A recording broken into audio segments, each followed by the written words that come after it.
sends a shiver down my spine, like the first stop on our tour, Rochester Castle.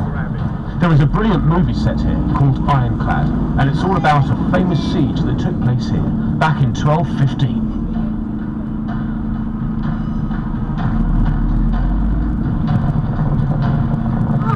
The movie Ironclad tells the story of a group of rebellious barons who had captured Rochester Castle, much to the anger of the rather nasty King John. So the king and his men decided to launch an attack on them. Cue my first great Medway ancestor, Percival Hunter. He was my great, oh, you get the picture. Anyway, Uncle Percy and the lads managed to tunnel underground and collapse the castle walls. Next, King John ordered his men to slaughter 40 pigs and used the pig fat to start a roaring fire, bringing down the southeast tower, and King John finally took charge of Rochester Castle before advancing on to London. Talking of filming, the BBC used Rochester Cathedral for their TV adaptation of The Mystery of Edwin Drood by Charles Dickens.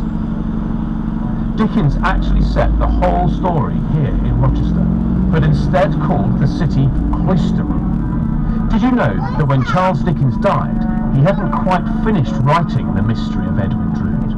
So the BBC had to hire a writer to make up the ending, causing lots of debate between Dickens fans.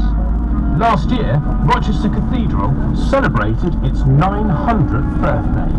I found out that the man who built the cathedral and the castle was a bishop called Gundulph, and he was granted in law the whaling rights to the River Medway.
Look to your left, you'll see a park.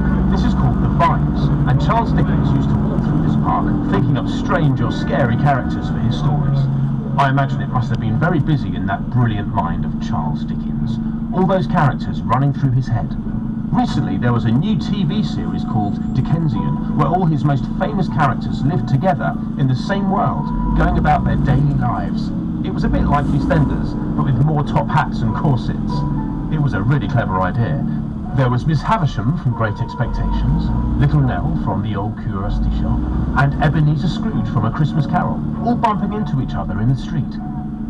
And then, of course, there was Fagin, Nancy, and Bill Sykes from Oliver Twist, drinking in their local tavern, the Three Cripples. I'll take them. We have a Dickens festival in Rochester twice a year, once in the summer and once at Christmas, and I swear that Rochester High Street actually goes back to the 19th century. She's so skeleton.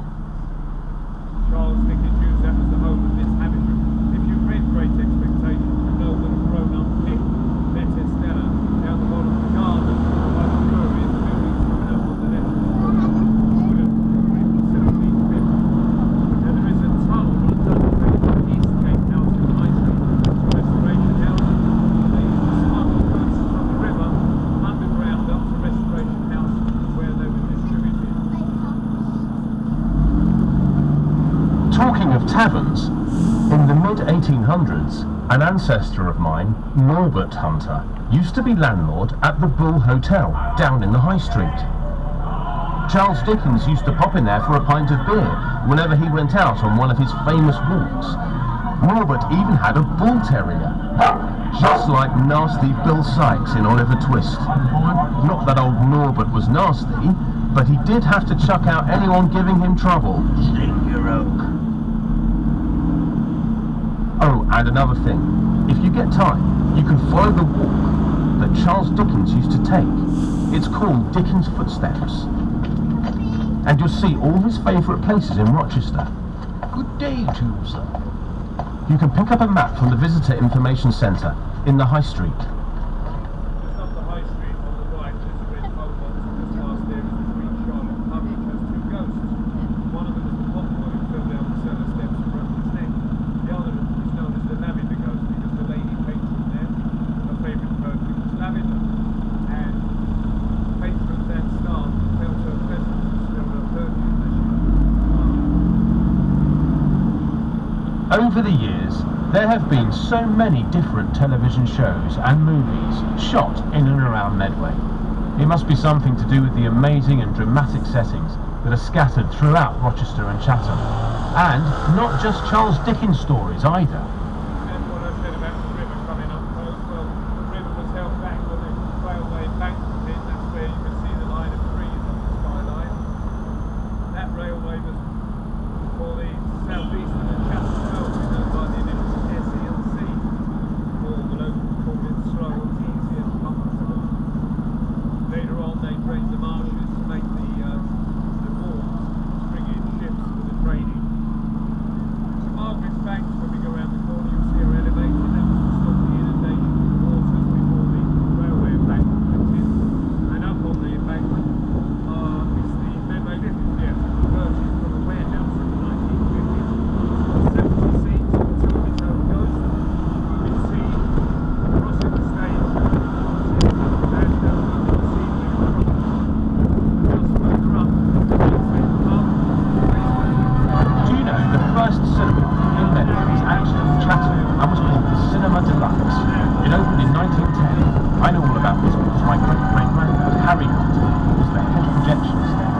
He used to sit in his little room behind the audience's heads and crank the projector by hand. Of course, the films were black and white and there was no sound, so they had a lady playing the piano next to the screen. That cinema's long gone now, but they do say that if you go to the new Odeon in Chatham, you can sometimes see the ghost of old Harry sitting at the back of one of the auditoriums, eating popcorn with his 3D glasses on.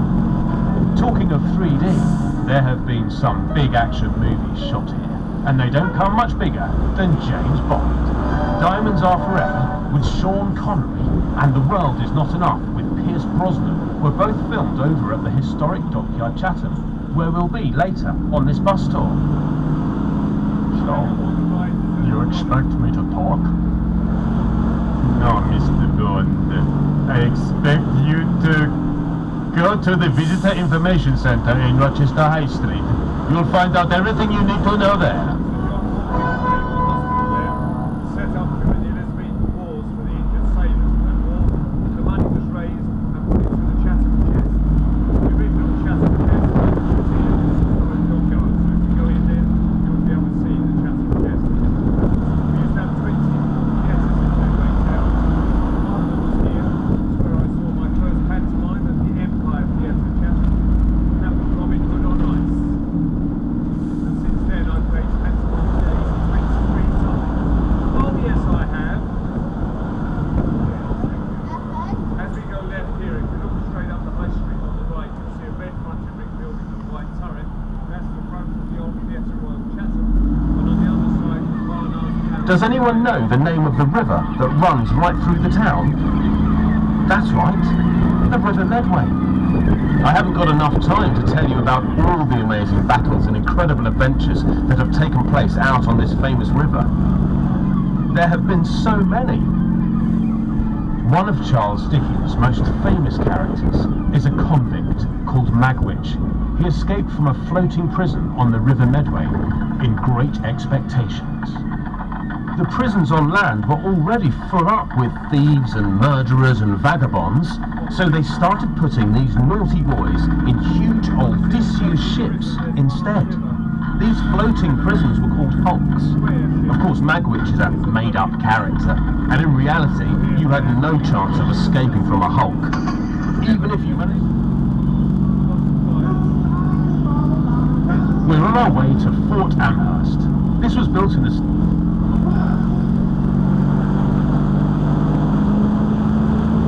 underground tunnel tours. Fort Amherst's extensive tunnels have twice been used to replicate sewer systems. Once they were used for the Paris sewer system in the movie Sherlock Holmes, A Game of Shadows, and once for the Moscow sewer system in the movie The Saint. Oh, I should warn you though, Fort Amherst is considered one of Britain's most haunted forts. Spooky.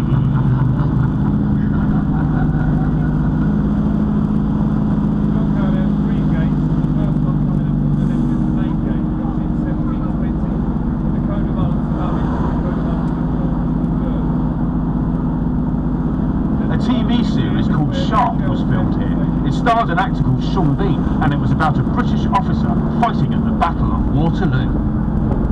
And talking of famous battles, in the summer of 1667, a fleet of Dutch ships sailed down the River Medway and carried out the famous Raid on Chatham.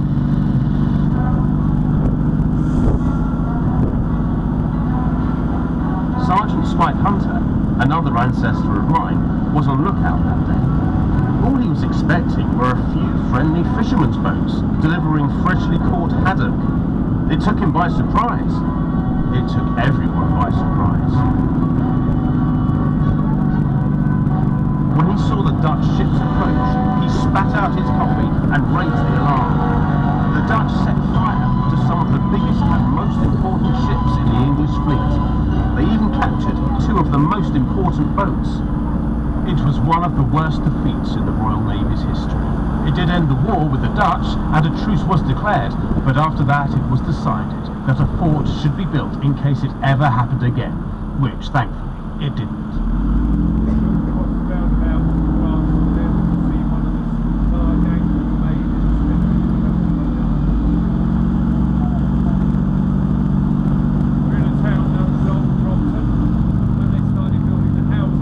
Our next stop is the Royal Engineers Museum. This year, the museum is commemorating the 100th anniversary of one of the most notorious and devastating battles of the 20th century. During the First World War, the Battle of the Somme.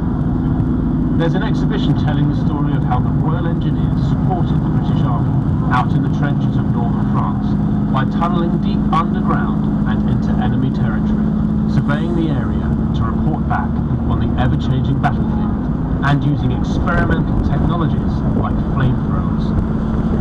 Despite the key efforts of the Royal Engineers, ultimately the Battle of the Somme was a disaster, with the British Army losing nearly 500,000 soldiers. Just so you know, the exhibition runs right up until this Christmas.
Just getting on from the Royal Engineers Museum, I'm sure you found out some pretty amazing stuff about those brave Royal Engineers who, despite the disastrous outcome at the Battle of the Somme, still helped save many lives. My great-granddad, Ernest Hunter, was one of the lucky ones who survived. He was a corporal and was also the cook to the officers in his regiment, breakfast, lunch and dinner. Which is funny, as according to my great-grandma, after the war was over, old Ernest couldn't even toast a slice of bread.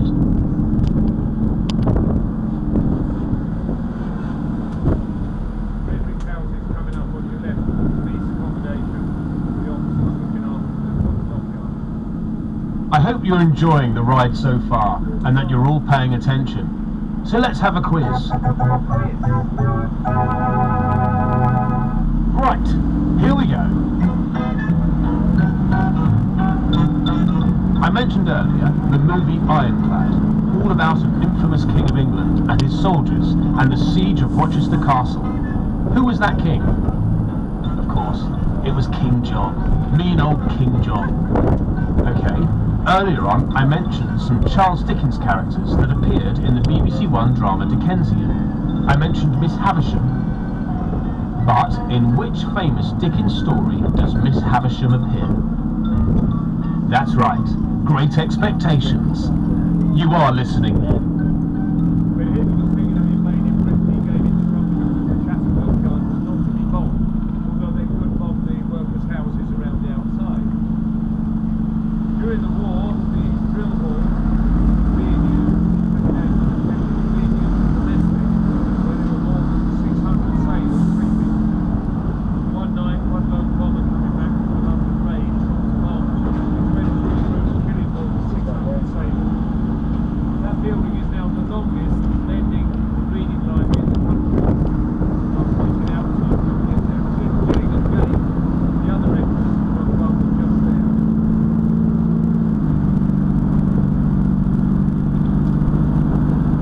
At this next stop, there are loads of great shops. Which reminds me, you should come back to Medway in November or December, not just to do all your Christmas shopping, but also you can go on a special Christmas Dickens bus tour, taking you to the house where Charles Dickens lived the last 12 years of his life, and also the places that inspired him to write all his books. There's actors dressed as Victorians, acting out famous scenes from Dickens stories, and it's brilliant, and it really gets you in the mood for Christmas. Charles Dickens spent so much of his life here that this whole part of Kent is known as Dickens country. Also, there's a fantastic Dickens Christmas festival that takes place over the first weekend of December in and around Rochester High Street. It's such a fun day out, and this year there's a special theatre production of Charles Dickens' most famous festive story, A Christmas Carol. Keep a lookout for details on the Visit Medway website. Anyway, back to the movies. And it's all very well me talking about all these films, but now's your chance to watch one. There's a brilliant state-of-the-art Odeon cinema here, showing the very latest movies in both 2D and 3D. And there's some great restaurants to eat at before or after.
5 years